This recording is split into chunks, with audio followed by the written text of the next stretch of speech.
Question number 1. What is the goal of TELI in school? Answer: to teach students skills for work or business. Because TELI helps learners become job ready or start their own business. Question number 2. Why is loam soil good for plants? Answer: it holds water well but drains easily.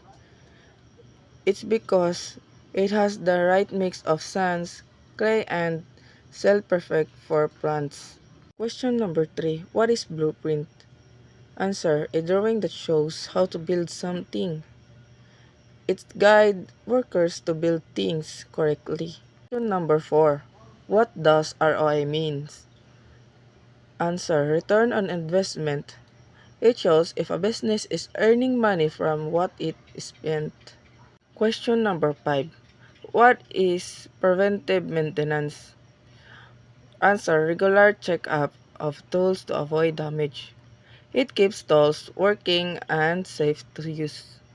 Question number 6. Why is hygiene important in food prep? Answer: to avoid food contamination.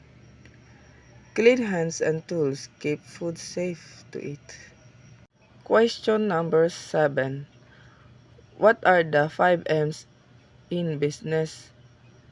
Answer: manpower, machine, material, method, money. These are the key things needed to run a business.